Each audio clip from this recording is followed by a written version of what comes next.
Alors comment est-ce qu'on peut devenir riche rapidement? J'ai des techniques pour ça, vous allez voir, c'est très simple. La première, c'est d'hériter, c'est une vieille mamie millionnaire qui vous lègue son argent. Et la deuxième, c'est de gagner à la loterie.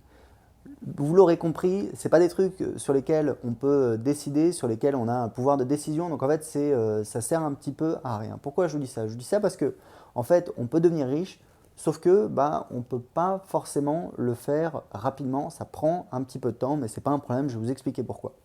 D'abord, première chose, il faut comprendre un truc, c'est que devenir riche, qu'est-ce que ça veut dire? Moi, je sais que l'année dernière, j'ai regardé un article de journal où en fait, il parlait des salaires moyens en France et il y avait un calculateur qui disait voilà, mettez votre salaire et ça va vous dire vous êtes dans le top combien de la population. Et moi, j'ai mis mon salaire qui est une estimation, parce que moi, je veux dire, quand on a une boîte, etc., c'est un petit peu différent.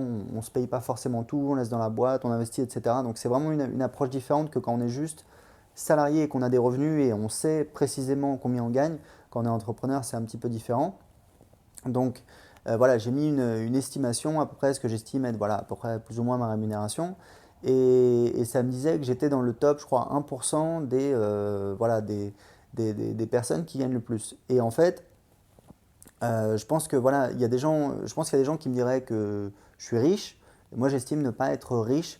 Mon objectif, c'est d'avoir, donc d'ici 5 ans, d'avoir 1 million d'euros de patrimoine hors valeur de ma société, parce que peut-être que ma société, je pourrais la vendre quelques centaines de milliers d'euros, voire plus de 500 000 euros, je ne sais pas exactement, mais voilà, je sais qu'elle a une valeur sur le marché.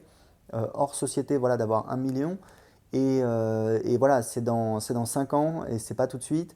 Et pourtant, ça ne me pose aucun problème. L'idée, c'est quoi? L'idée, c'est que vous voyez des gens qui deviennent riches, par exemple, voilà, quelqu'un qui introduit sa boîte en bourse.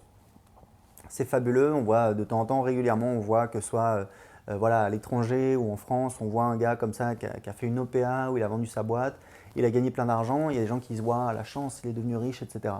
Le truc, c'est que le gars, ça fait des années qu'il a créé sa boîte en fait. Donc on a l'impression comme ça, c'est super, sauf qu'en fait, la personne, ça fait des années qu'elle est sur ce projet et en fait, ce qu'on voit, c'est le cheminement, c'est la conclusion d'un processus qui dure depuis des années. Pourquoi je vous dis ça?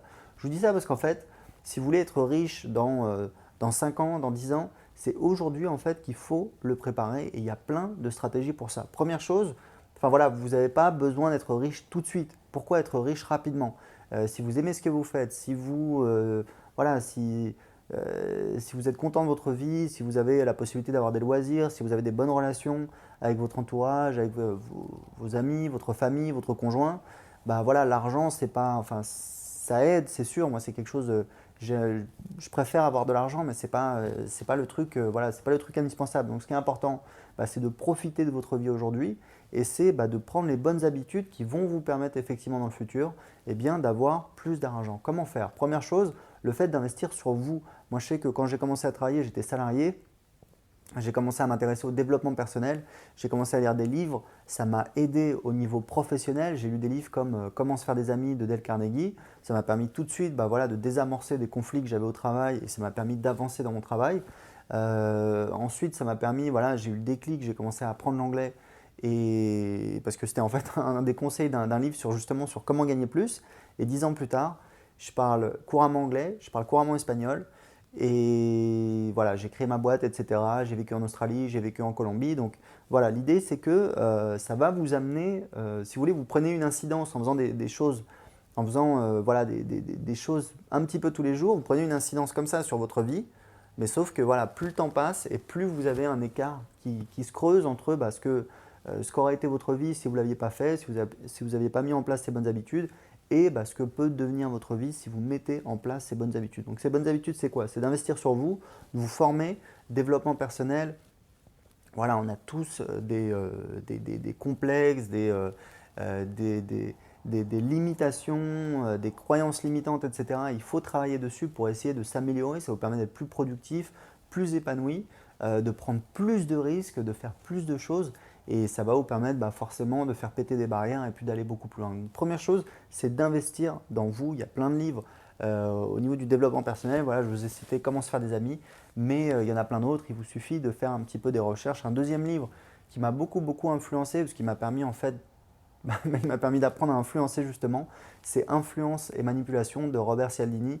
où ça m'a permis de mieux apprendre à me vendre, à convaincre les gens et ça m'a énormément aidé pour créer ma première entreprise en Australie et par la suite pour apprendre toutes les techniques de marketing direct pour créer un business sur Internet et puis voilà, apprendre à vendre, etc. Donc, et à convaincre. Donc, vraiment investir sur vous. Deuxième chose, eh bien, c'est par exemple commencer à investir si vous êtes jeune. Voilà, j'ai quelqu'un qui travaille avec moi. Il est tout jeune, il a 25 ans, il vient de réaliser son deuxième investissement immobilier. Et à 40 ans, il aura déjà un patrimoine immobilier voilà, que beaucoup de personnes ont pas à 50 ans. Donc, il a fait les bonnes choses, il a été malin, il capitalise, il va continuer et dans 10, 15, 20 ans, alors qu'il sera encore jeune, loin de la retraite, il aura encore voilà, de belles années devant lui et une belle sécurité. Donc la deuxième chose, c'est de commencer à investir le plus tôt possible.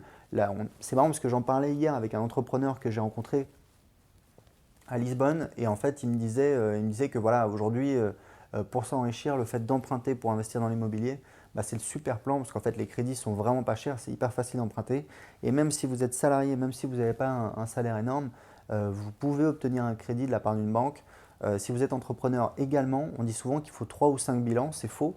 Moi j'ai obtenu un crédit immobilier de la part de ma banque, je crois que j'avais 2 bilans.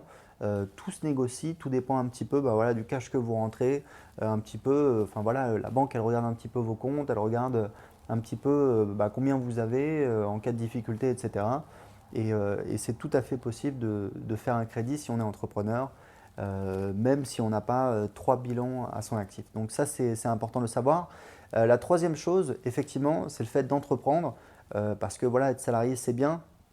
Il faut comprendre un truc, c'est pour gagner plus, il faut faire ce que personne d'autre peut faire. Par exemple, si vous êtes basketteur, joueur de foot hyper fort, chanteur, etc., le problème c'est que c'est assez difficile à faire. Ou alors faire des trucs que personne d'autre veut faire. Donc c'est par exemple, moi j'ai déjà rencontré dans un train un ingénieur qui travaillait sur des plateformes de forage. Je crois que c'était au large, enfin voilà, c'était un pays d'Afrique, c'était peut-être le Ghana ou je sais plus, enfin voilà, un pays d'Afrique. Alors, c'est un métier dur. Quand vous êtes là-bas, vous êtes en mer pendant 30 jours, il n'y a que des bonhommes, il n'y a pas de cinéma, enfin voilà, il n'y a pas beaucoup de loisirs, hein. Je ne pense pas qu'il y ait des cours de tennis. Mais voilà, en attendant, il était très très bien payé. Je crois qu'à l'époque, il me disait qu'il gagnait 6 000 euros par mois. Et j'ai lu un article et lui, il était ingénieur des arts et métiers. Donc, c'est une super école d'ingénieur. Enfin, c'est une bonne école d'ingénieur. J'ai lu un article sur quelqu'un qui a commencé de zéro, qui n'avait pas forcément de diplôme, ou pas de diplôme, voilà, pas un très très bon diplôme, qui s'est fait tout seul, un Français, et il gagnait voilà, même plus que ça, 7 000 8 000 euros. Donc c'est voilà, pour être payé plus, il faut faire des trucs que les gens ne peuvent pas faire ou alors ne veulent pas faire. Moi, je sais quand j'ai commencé à bosser, j'étais ingénieur de production dans une boîte qui fait de l'hébergement internet. Et en fait, on faisait des astreintes de nuit. Donc on était 4 à tourner, on faisait chacun une semaine entière, donc 7 nuits d'affilée. Physiquement, c'était très très dur, mais ça m'a permis, voilà, à 25 ans, je gagnais 3 000 euros net par mois, ce qui était vraiment un très très bon salaire à l'époque. C'était au-dessus de ce que touchaient tous mes amis. Par contre, au bout de 2 ans, voilà, j'en avais un petit peu ras-le-bol parce que physiquement c'était dur et j'en avais un petit peu marre. Et là, j'ai dû trouver d'autres stratégies. Donc, ce qui est important, c'est éventuellement voilà, de créer votre business, puisque quand vous êtes salarié, vous êtes un petit peu dans une logique où voilà, il y a un petit peu un espèce de plafond de verre. Alors, il y a le plafond de verre et il y a le deuxième effet qui se coule, c'est qu'après 40-45 ans, alors c'est pas vrai pour tout le monde, mais il y a quand même beaucoup de personnes qui se retrouvent sur le carreau. C'est-à-dire que voilà, vous êtes moins sexy, vous êtes un petit peu bedonnant, vous avez moins de cheveux quand vous êtes un homme, vous coûtez cher et il y a des petits jeunes voilà, qui sortent de l'école et qu'on peut payer moins cher. Donc moi j'ai vu un petit peu justement parce que je suis passé, après cette première expérience professionnelle, je suis passé commercial dans une société qui faisait du service informatique, j'étais côté direction,